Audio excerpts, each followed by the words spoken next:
te sens Exactement. dans cette situation-là? C'est un énervement. Donc là, c'est de la colère, c'est de la fruit. Attends. Juste, on va prendre cet exemple. Tu ressens de la colère. Qu'est-ce qui te met en colère? La manière. La manière. Oui. Ok. Cette manière que la personne utilise, Ok. ça touche quelle valeur importante pour toi? Comportement. Oui, son comportement, en fait, ça touche quoi? Pourquoi ça te... Mon ego, ma crédibilité, je sais pas vraiment, je sais pas, mais... Mais attends, il y a un truc que je comprends pas. En quoi ça te touche? Toi, le fait que c'est son comportement à lui. Ce qu'il dit et ce qu'il fait n'est qu'une expression de ce qu'il est lui. Pourquoi? Il s'adresse à toi. Oui, mais... Et il s'adresse à toi, ok. Il s'adresse à toi. Ok. Mais son comportement, sa manière de faire, est-ce qu'elle parle de toi ou est-ce qu'elle parle de lui? Il parle à moi, il ne parle pas de lui. Il s'adresse à toi. Oui. Il s'adresse à toi. Mais son comportement est l'expression de lui. Oui, certainement. D'accord? Donc pour un observateur averti, tu as une information à propos de lui, pas une information à propos de toi. Mais cet échange... Lui, si tu veux, il ne fait que te montrer qu'il est sous pression. S'il monte le ton, c'est qu'il se sent impuissant, le pauvre.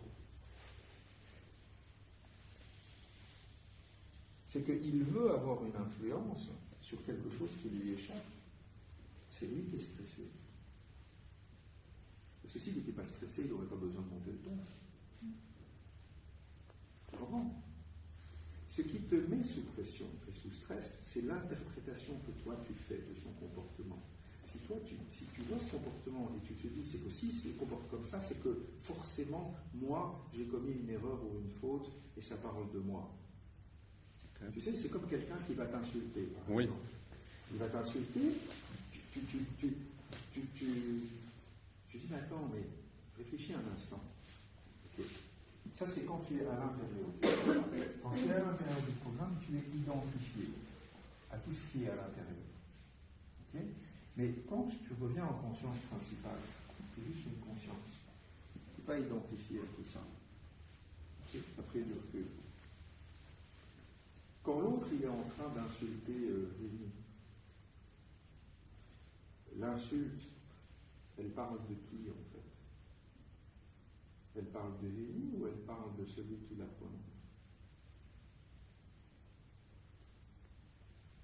Si quelqu'un m'insulte, je pourrais sourire et lui dire je viens d'apprendre quelque chose à votre sujet,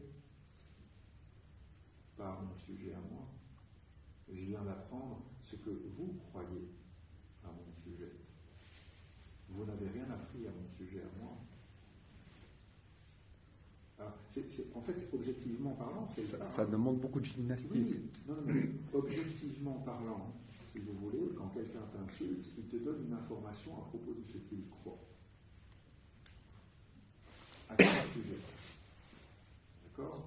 C'est pas qui tu es. En fait, le problème, c'est que l'identification dans le programme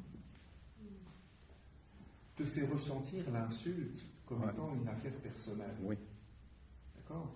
Et je veux juste te faire remarquer que quand tu es dans cet endroit ici, je dirais en pleine conscience, la personne, elle peut t'insulter, on n'a rien à foutre.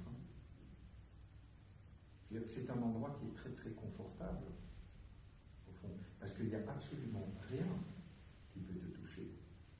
Parce qu'en réalité, ce qui te touche, c'est ce que toi tu crois.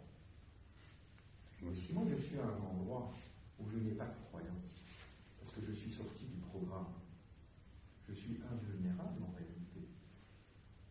Tu comprends? L'intérêt de se retrouver dans un endroit où tu es hors de portée. Et c'est ça que vous développez en PNL. En PNL, vous développez cette capacité à sortir du programme.